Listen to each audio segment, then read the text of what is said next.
ನಮಸ್ಕಾರ ಸ್ನೇಹಿತರೆ, ತಮಸೋಮ ಜ್ಯೋತಿರ್ಗಮಯ ಚಾನಲ್ಗೆ ತಮ್ಮೆಲ್ಲರಿಗೂ ಸ್ವಾಗತ.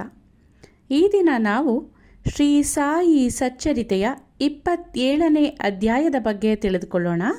ಈ ಅಧ್ಯಾಯದಲ್ಲಿ ಇದರ ಕರ್ತೃ ಹೇಮಾಡ ಪಂತರು ಭಾಗವತ ಮತ್ತು ವಿಷ್ಣು ಸಹಸ್ರನಾಮವನ್ನು ಬಾಬಾರವರು ದಯಪಾಲಿಸಿದುದು, ದೀಕ್ಷಿತ ಅವರಿಗೆ ವಿಠಲ ದರ್ಶನವಾದ ಬಗ್ಗೆ, ಹಾಗೆ ಗೀತಾ ರಹಸ್ಯ ಜೊತೆಗೆ ಕಾಪಡೆ ದಂಪತಿಗಳ ಬಗ್ಗೆ ವಿವರಿಸಿ ಹೇಳಿದ್ದಾರೆ.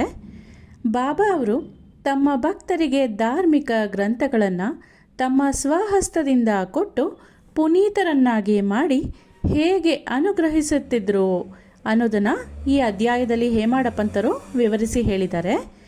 ಮಾನವನು ಸಾಗರದಲ್ಲಿ ಸ್ನಾನ ಮಾಡಿದ್ರೆ ಸಮಸ್ತ ಪವಿತ್ರ ಕ್ಷೇತ್ರಗಳಲ್ಲಿಯೂ ಮತ್ತು ಪುಣ್ಯ ನದಿಗಳಲ್ಲಿಯೂ ಮಿಂದ ಪುಣ್ಯ ದೊರಕತ್ತೆ.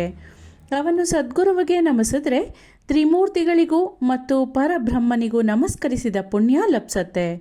ಆದುದರಿಂದ ಭಕ್ತರ ಕಲ್ಪತರು, ವರ ಕಾಮಧೇನುವು, ಜ್ಞಾನ ಸಾಗರರು ಆದ ಶ್ರೀ ಸಾಯಿಬಾಬಾ ಅವರಿಗೆ ಜಯತು. ಓ ಸಾಯಿ, ನಿನ್ನ ಕತೆಗಳಲ್ಲಿ ನಮಗೆ ಪ್ರೀತಿಯನ್ನು ಹುಟ್ಟಿಸು. ಚಾತಕ ಪಕ್ಷಿಯು ಮಳೆಯ ನೀರನ್ನು ಕುಡಿದು ಸಂತೋಷ ಪಡುವಂತೆ ವಾಚಕರು ಮತ್ತು ಶ್ರವಣ ಮಾಡುವವರು ನಿನ್ನ ಕತೆಗಳನ್ನು ಸಹ ಅದೇ ಥರದ ರುಚಿಯಿಂದ ಸ್ವಾದಿಸುವಂತಾಗಲಿ. ನಿನ್ನ ಲೀಲೆಗಳನ್ನು ಕೇಳುತ್ತಾ ಅವರ ಶರೀರವು ಬೆವರಲಿ, ನಯನಗಳಿಂದ ಆನಂದ ಬಾಷ್ಪ ಹರಿಯಲಿ, ಪ್ರಾಣಗಳು ನಿಶ್ಚಲವಾಗಲಿ, ಮನಸ್ಸು ಶಾಂತಿ ಪಡೆಯಲಿ, ಅವರು ರೋಮಾಂಚಿತರಾಗಿ ಶೋಕಿಸಿ ರೋಧಿಸಲಿ, ಚಿಕ್ಕದು ದೊಡ್ಡದು ಎಂಬ ಭೇದ ಭಾವ ತೊಲಗಲಿ. ಈ ರೀತಿ ಅವರು ಮತ್ತು ಅವರ ಕುಟುಂಬವು ಸಾತ್ವಿಕ ಪ್ರೇರೇಪಣೆಯನ್ನು ಹೊಂದುವಂತಾಗಲಿ.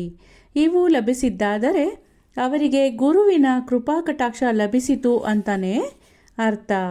ಈ ಥರದ ಅನುಕಂಪವು ನಿಮ್ಮಲ್ಲಿ ಉಂಟಾದಾಗ ಗುರು ಮೆಚ್ಚಿ ನಿಮ್ಮ ಗುರಿಯಾದ ಸಾಕ್ಷಾತ್ಕಾರದತ್ತ ನಿಮ್ಮನ್ನು ಒಯ್ಯುವನು. ಬಾಬಾ ಅವರಿಗೆ ಸಂಪೂರ್ಣ ಶರಣಾಗತಿ ಹೊಂದುವುದೇ ಮಾಯೆ ಎಂಬ ಬಂಧನದಿಂದ ಮುಕ್ತರಾಗೋದಕ್ಕೆ ಒಳ್ಳೆಯ ದಾರಿ. ಇದು ವೇದಗಳಿಂದ ಸಾಧ್ಯವಿಲ್ಲ, ಆದರೆ ಸದ್ಗುರುವಿನಿಂದ ಮಾತ್ರ ಸಾಧ್ಯ. ಈಗ ಬಾಬಾರವರು ಪವಿತ್ರ ಗ್ರಂಥಗಳನ್ನು ಹೇಗೆ ದಯಪಾಲಿಸ್ತಾ ಇದ್ರು, ತಮ್ಮ ಭಕ್ತರಿಗೆ ಅದನ್ನು ಹೇಗೆ ನೀಡ್ತಾ ಇದ್ರು ಅನ್ನೋ ಬಗ್ಗೆ ತಿಳ್ಕೊಳ್ಳೋಣ. ಸಾಯಿಬಾಬಾ ವಿವಿಧ ರೂಪದಲ್ಲಿ ಉಪದೇಶಗಳನ್ನು ಹೇಗೆ ನೀಡ್ತಿದ್ರು ಅನ್ನೋದನ್ನು ಹೇಮಾಡ ಪಂತರು ಈಗಾಗಲೇ ವಿವರಿಸಿದ್ದಾರೆ. ಈಗ ಅದರಲ್ಲಿ ಒಂದು ಮುಖ್ಯ ರೀತಿಯನ್ನು ನೋಡೋದಾದರೆ, ಭಕ್ತರು ತಾವು ಪಠಿಸಲು ಇಚ್ಛಿಸಿದ ಗ್ರಂಥಗಳನ್ನು ಬಾಬಾ ಅವರ ಕೈಗಿತ್ತು ಅವು ಅವರಿಂದ ಸ್ಪರ್ಶಿಸಲ್ಪಟ್ಟು ಪವಿತ್ರವಾದ ನಂತರ ಅದನ್ನು ತಗೊಂಡು ಓದೋ ವಾಡಿಕೆ ಇತ್ತು. ಆ ಗ್ರಂಥಗಳನ್ನು ಪಠಿಸುವಾಗ ಬಾಬಾ ಸ್ವತಃ ತಮ್ಮೊಡನೆ ಇರ್ತಾರೆ ಅನ್ನೋದು ಭಕ್ತರ ಭಾವನೆ. ಒಂದು ಸಾರಿ ಕಾಕ ಮಹಾಜನಿಯವರು ಏಕನಾಥ ವಿರಚಿತ ಭಾಗವತ ಗ್ರಂಥದೊಡನೆ ಶಿರಡಿಗೆ ಬಂದರು. ಶ್ಯಾಮ ಅವರು ಆ ಗ್ರಂಥವನ್ನು ಓದಲು ಬಯಸಿ ಅದನ್ನು ಎರವಲಾಗಿ ಪಡೆದು ಬಾಬಾ ಅವರಲ್ಲಿಗೆ ತಗೊಂಡು ಬಂದರು. ಆಗ ಬಾಬಾ ಅವರು ಅದನ್ನು ತೆಗೆದುಕೊಂಡು ಸ್ವಲ್ಪ ಪುಟಗಳನ್ನು ತಿರುವಿ ಹಾಕಿ, ಇದನ್ನು ನೀನೇ ಇಟ್ಕೋ ಅಂತ ಅಂದರು. ಅದಕ್ಕೆ ಶ್ಯಾಮ ಅವರು, ಅದು ತಮ್ಮದಲ್ಲ, ಕಾಕ ಅವರಿಗೆ ಅದನ್ನು ಪುನಃ ಕೊಡಬೇಕು ಅಂತ ತಿಳಿಸಿದ್ರು. ಆಗ ಬಾಬಾ ಅವರು, ಬೇಡ ಬೇಡ, ನಿನಗೆ ಇದನ್ನು ನಾನು ಕೊಟ್ಟಿದ್ದೀನಿ, ಅದನ್ನು ಭದ್ರವಾಗಿ ಕಾಪಾಡು, ನೀನೇ ಇಟ್ಕೋ, ಅದರಿಂದ ನಿನಗೆ ಪ್ರಯೋಜನ ಇದೆ ಅಂತ ಹೇಳಿದರು.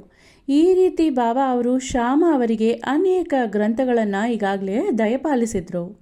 ಕೆಲವು ದಿನಗಳ ನಂತರ ಕಾಕ ಮಹಾಜನಿಯವರು ಏಕನಾಥ ಭಾಗವತದ ಮತ್ತೊಂದು ಪ್ರತಿಯನ್ನು ತಂದು ಬಾಬಾ ಅವರ ಕೈಗಿತ್ತರು.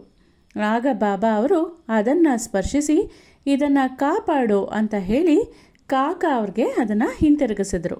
ಕಾಕ ಅವರು ಅದನ್ನು ಪ್ರಸಾದವಾಗಿ ಸ್ವೀಕರಿಸಿ ಬಾಬಾರವ್ರಿಗೆ ನಮಸ್ಕರಿಸಿದ್ರು. ಈಗ ಶ್ಯಾಮ ಅವ್ರಿಗೆ ಬಾಬಾ ಅವರು ವಿಷ್ಣು ಸಹಸ್ರನಾಮವನ್ನು ದಯಪಾಲಿಸಿದ ಬಗ್ಗೆನ ನೋಡೋಣ. ಶ್ಯಾಮ ಅವರು ಬಾಬಾ ಅವರ ಆಪ್ತ ಭಕ್ತರಾಗಿದ್ದರು. ಆದುದರಿಂದ ಬಾಬಾ ಅವರಿಗೆ ವಿಷ್ಣು ಸಹಸ್ರನಾಮವನ್ನು ಅನುಗ್ರಹಿಸಬೇಕು ಅಂತ ಮನಸ್ಸು ಮಾಡಿದ್ರು. ಒಂದು ಸಲ ರಾಮದಾಸಿ ಅನ್ನೋರು, ಅವರು ಸಂತ ರಾಮದಾಸರ ಶಿಷ್ಯರು, ಶಿರಡಿಗೆ ಬಂದು ನೆಲೆಸಿದ್ರು. ಪ್ರತಿದಿನ ಮುಂಜಾನೆ ಎದ್ದು ಮುಖ ತೊಳೆದು ಸ್ನಾನ ಸಂಧ್ಯಾ ವಂದನೆಗಳನ್ನು ಮುಗಿಸಿ ವಿಷ್ಣು ಸಹಸ್ರನಾಮವನ್ನು ಮತ್ತು ಆಧ್ಯಾತ್ಮ ರಾಮಾಯಣವನ್ನು ಬಹಳ ಭಕ್ತಿಯಿಂದ ಓದ್ತಾ ಇದ್ರು. ಕೆಲವು ದಿನಗಳ ನಂತರ ಬಾಬಾ ಅವರು ಶ್ಯಾಮ ಅವರಿಗೆ ವಿಷ್ಣು ಸಹಸ್ರನಾಮವನ್ನು ದಯಪಾಲಿಸಬೇಕು ಅಂತ ಮನಸ್ಸು ಮಾಡಿ ರಾಮದಾಸಿಯನ್ನು ತಮ್ಮ ಬಳಿಗೆ ಕರೆದು ತಮಗೆ ಬಹಳ ಹೊಟ್ಟೆ ನೋವಾಗಿದೆ ಅಂತ ಹೇಳಿ ಸೋನಾಮುಖಿ ತಿನ್ನದಿದ್ದರೆ ನನಗೆ ಅದು ಕಡಿಮೆ ಆಗೋದಿಲ್ಲ ಅನ್ನೋದನ್ನು ತಿಳಿಸಿ ಅದನ್ನು ತರೋದಕ್ಕೋಸ್ಕರ ರಾಮದಾಸಿಯವರನ್ನು ಪೇಟೆಗೆ ಕಳುಹಿಸಿಕೊಟ್ರು. ಆಗ ರಾಮದಾಸಿ ಪುಸ್ತಕವನ್ನು ಬದಿಗಿಟ್ಟು ಪೇಟೆಗೆ ಹೋದರು. ಅವರು ಹೋದ ಕೂಡಲೇ ಬಾಬಾ ರಾಮದಾಸಿಯ ಜಾಗಕ್ಕೆ ಹೋಗಿ ವಿಷ್ಣು ಸಹಸ್ರನಾಮ ಪುಸ್ತಕ ತೆಗೆದುಕೊಂಡು ಬಂದು ಶ್ಯಾಮ ಅವರನ್ನು ಕರೆದು, ಶ್ಯಾಮ, ಇದು ಬಹಳ ಬೆಲೆಯುಳ್ಳದ್ದು ಹಾಗೂ ಪವಿತ್ರವಾದದ್ದು ಆಗಿದೆ. ನಾನು ನಿನಗೆ ಇದನ್ನು ಬಹುಮಾನವಾಗಿ ಕೊಡ್ತಾ ಇದ್ದೀನಿ. ಇದನ್ನು ಓದು. ಒಂದು ಸಾರಿ ನನಗೆ ಎದೆ ನೋವು ಜಾಸ್ತಿಯಾಗಿ ಬದುಕುವ ಭರವಸೆಯೇ ಇರಲಿಲ್ಲ.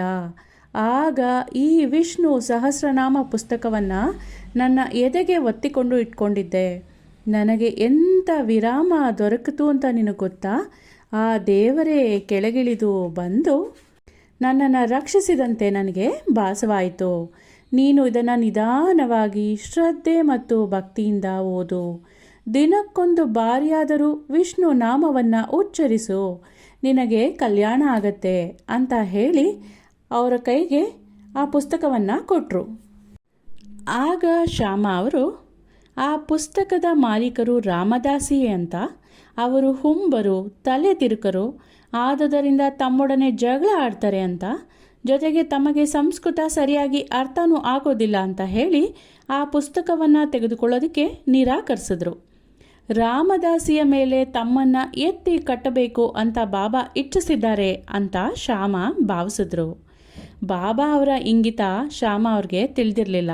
ಶ್ಯಾಮ ಅವರ ಕೊರಳಿಗೆ ವಿಷ್ಣು ಸಹಸ್ರನಾಮವೆಂಬ ಹಾರ ಹಾಕಿ ಅವರನ್ನು ಸಂಸಾರ ಬಂಧನದಿಂದ ಮುಕ್ತರನ್ನಾಗಿ ಮಾಡೋದೇ ಬಾಬಾ ಅವರ ಆಶಯವಾಗಿತ್ತು. ಪರಮಾತ್ಮನ ನಾಮದ ಮಹಿಮೆ ಎಲ್ಲರಿಗೂ ತಿಳಿದೇ ಇದೆ. ಅದು ನಮ್ಮನ್ನು ಪಾಪ ಕರ್ಮಗಳಿಂದ ದೂರ ಮಾಡಿ ಜನನ ಮರಣಗಳಿಂದ ನಮ್ಮನ್ನು ಮುಕ್ತ ಮಾಡುತ್ತೆ. ಇದಕ್ಕಿಂತ ಸುಲಭವಾದ ಸಾಧನ ಇನ್ನೊಂದಿಲ್ಲ. ಅದಕ್ಕೆ ಯಾವ ವಿಧವಾದ ಸಾಮಾನು ಸರಂಜಾಮುಗಳ ಅವಶ್ಯಕತೆಯೂ ಇಲ್ಲ.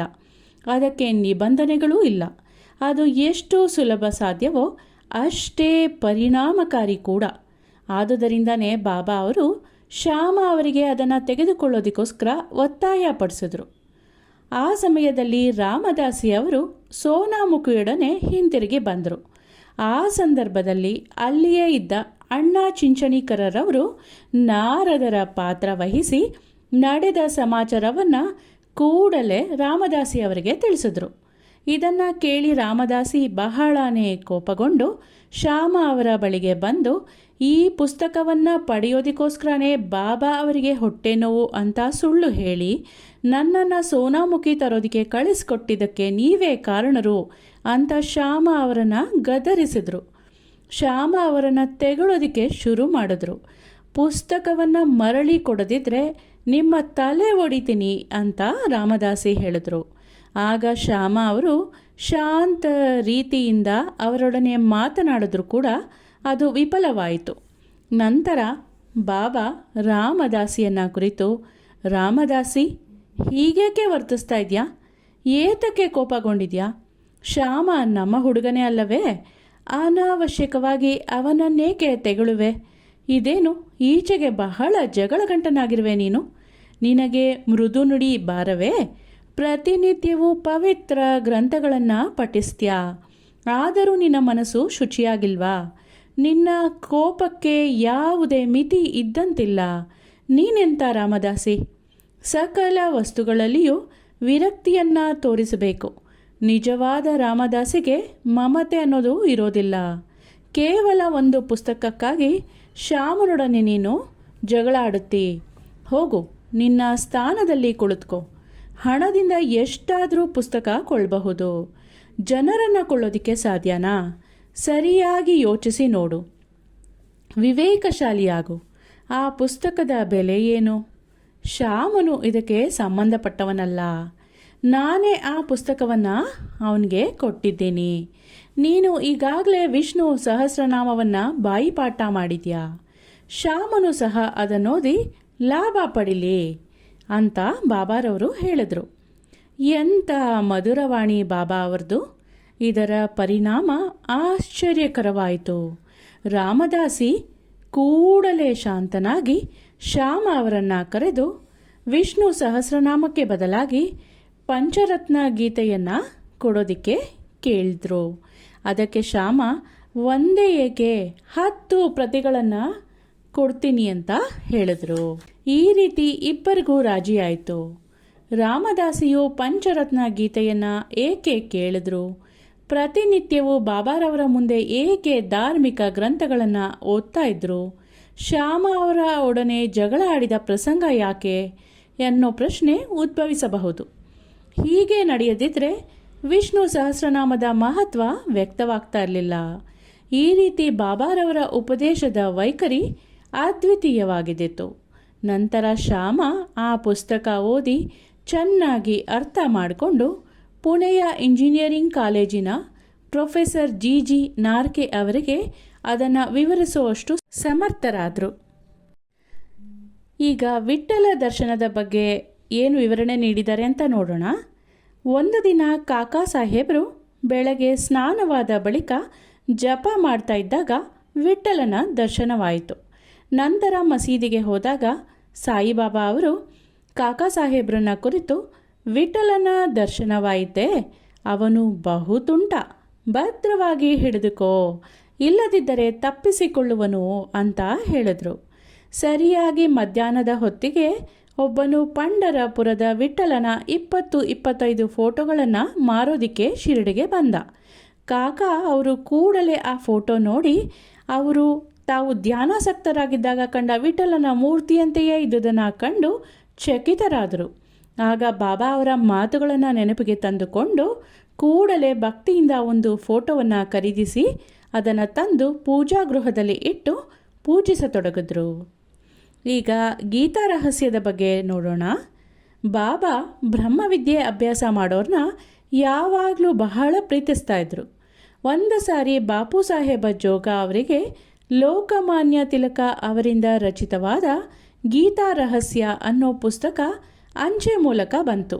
ಅವರು ಹಾಗೆ ಅದನ್ನು ಕಂಕುಳದಲ್ಲಿ ಇಟ್ಕೊಂಡು ಬಾಬಾರವರ ದರ್ಶನ ಪಡೆಯೋದಕ್ಕೋಸ್ಕರ ಮಸೀದಿಗೆ ಬಂದರು. ಆಗ ಪುಸ್ತಕವು ಜಾರಿ ಬಾಬಾರವರ ಹತ್ತಿರ ಬಿತ್ತು. ಬಾಬಾ ಅವರು ಅದೇನೆಂದು ಕೇಳಲು ಬಾಪು ಸಾಹೇಬ ಅವರು ಕಟ್ಟನ್ನು ಬಿಚ್ಚಿ ಪುಸ್ತಕವನ್ನು ಬಾಬಾ ಅವರ ಕೈಗಿತ್ತರು. ಆಗ ಬಾಬಾ ತಮ್ಮ ಕಿಸೆಯಿಂದ 1 ರೂಪಾಯಿಯನ್ನು ತೆಗೆದು ಆ ಪುಸ್ತಕದ ಮೇಲಿಟ್ಟು ಅದನ್ನು ಅವರಿಗೆ ಕೊಟ್ಟು, ಇದನ್ನು ಪೂರ್ತಿಯಾಗಿ ಓದು, ನಿನಗೆ ಒಳ್ಳೆಯದಾಗತ್ತೆ ಅಂತ ಹೇಳಿದ್ರು.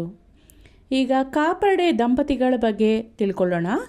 ಕಾಪರ್ಡೆಯವರ ವಿಚಾರವನ್ನು ಸ್ವಲ್ಪ ಹೇಳಿ ಹೇಮಾಡ ಪಂತರು ಈ ಅಧ್ಯಾಯವನ್ನು ಮುಗಿಸಿರ್ತಾರೆ. ಒಂದು ಸಾರಿ ದಾದಾ ಸಾಹೇಬ ಕಾಪರ್ಡೆಯವರು ಕುಟುಂಬ ಸಮೇತ ಶಿರಡಿಗೆ ಬಂದು ಕೆಲವು ಕಾಲ ಅಲ್ಲಿ ವಾಸಿಸಿದ್ರು. ದಾದಾ ಸಾಹೇಬರು ಸಾಮಾನ್ಯರಲ್ಲ. ಅವರು ದಿಲ್ಲಿ ರಾಜ್ಯ ಪರಿಷತ್ತಿನ ಸದಸ್ಯರು, ಅಮರಾವತಿಯ ಪ್ರಸಿದ್ಧ ವಕೀಲರು, ಸುಪ್ರಸಿದ್ಧ ಭಾಷಣಕಾರರು ಸಹ ಆಗಿದ್ದರು. ಆದರೆ ಬಾಬಾರವರ ಎದುರಿಗೆ ಮಾತನಾಡೋದಕ್ಕೆ ಅವರಿಗೆ ಧೈರ್ಯ ಇರಲಿಲ್ಲ. ಅನೇಕರು ಬಾಬಾ ಅವರೊಡನೆ ವಾದಿಸ್ತಾ ಇದ್ರು. ಆದರೆ ಕಾಪರ್ಡೆ, ನೂಲಕರ, ಬೂಟಿ ಇವರುಗಳೆಲ್ಲರೂ ಮೌನದಿಂದ ಇರ್ತಾಯಿದ್ರು. ಅವರು ಸೌಮ್ಯವಾಗಿಯೂ ವಿನಯ ಸಂಪನ್ನರಾಗಿಯೂ ಇದ್ದರು. ಪಂಚದಶಿ ಅಂದರೆ ವಿದ್ಯಾರಣ್ಯರಿಂದ ರಚಿತವಾದ ವೇದಾಂತದ ತಿರುಳನ್ನು ಸ್ಪಷ್ಟವಾಗಿ ವಿವರಿಸಬಲ್ಲವರಾದ ದಾದಾ ಸಾಹೇಬರವರು ಬಾಬಾರವರ ಎದುರು ಒಂದು ಮಾತು ಸಹ ಆಡ್ತಾ ಇರಲಿಲ್ಲ. ಮಾನವನು ಎಷ್ಟೇ ವಿದ್ವಾಂಸನಾಗಿದ್ದರೂ ಬ್ರಹ್ಮಜ್ಞಾನ ಪಡೆದವರ ಸರಿಸಮಾನ ನಿಲ್ಲೋದಿಕ್ಕೆ ಸಾಧ್ಯ ಇಲ್ಲ. ಪಾಂಡಿತ್ಯ ಬ್ರಹ್ಮಜ್ಞಾನದ ಎದುರು ಪ್ರಕಾಶಿಸಲಾರದು. ದಾದಾ ಸಾಹೇಬ 4 ತಿಂಗಳು, ಶ್ರೀಮತಿ ಕಾಪರ್ಡೆಯವರು 7 ತಿಂಗಳು ಶಿರಡಿಯಲ್ಲಿ ತಂಗಿದ್ರು. ಶ್ರೀಮತಿ ಕಾಪರ್ಡೆಯವರು ನಿಶ್ಚಲವಾದ ಭಕ್ತಿಯುತರಾಗಿದ್ದು ಬಾಬಾ ಅವರನ್ನು ಅತಿಶಯವಾಗಿ ಪ್ರೀತಿಸ್ತಾ ಇದ್ರು. ಪ್ರತಿನಿತ್ಯ ತಾವೇ ಸ್ವತಃ ಬಾಬಾ ಅವರಿಗೆ ನೈವೇದ್ಯ ತಂದು ಅರ್ಪಿಸಿ ಅವರು ಊಟ ಮಾಡಿದ ನಂತರವೇ ತಾವು ಊಟ ಮಾಡ್ತಾಯಿದ್ರು. ಇವರ ನಿಶ್ಚಲವಾದ ಭಕ್ತಿಯನ್ನು ಕಂಡ ಬಾಬಾ ಇದನ್ನು ಇತರರಿಗೂ ತೋರಿಸಬೇಕು ಅಂತ ಮನಸ್ಸು ಮಾಡಿದ್ರು. ಒಂದು ದಿನ ಶ್ರೀಮತಿಯವರು ಪೂರಿ ಪಲ್ಯ, ಅನ್ನ ಸಾರು ಮುಂತಾದವುಗಳನ್ನು ಮಸೀದಿಗೆ ತಗೊಂಡು ಬಂದರು. ಬಾಬಾ ಬಹಳ ಹೊತ್ತು ಕಾಯುತ್ತಿದ್ದು ಇವರು ಬಂದ ಕೂಡಲೇ ಊಟ ಮಾಡೋದಕ್ಕೆ ಕುಳಿತು ಅವರು ತಂದ ಪದಾರ್ಥ ತಿನ್ನೋದಕ್ಕೆ ಆರಂಭ ಮಾಡಿದ್ರು. ಆಗ ಶ್ಯಾಮ ಅವರು, ದೇವ, ಈ ಭೇದವೇಕೆ?